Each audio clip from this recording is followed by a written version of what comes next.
To download and install Audacity, go to the audacityteam.org/download. The link is in the description. And make sure that you download from this site only because this is the original Audacity website. Don't download from any other websites, especially if someone wants to pay for it. Audacity is open source software and it's always free. Okay, now click Audacity for Windows. Make sure that you download this Audacity installer that includes a user manual.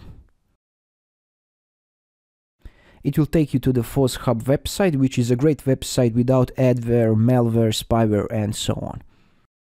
Click on this Audacity Windows installer. Just wait for the download to finish and then click on the icon to start installation. Since this is a trusted download, you can click next all the way to the end.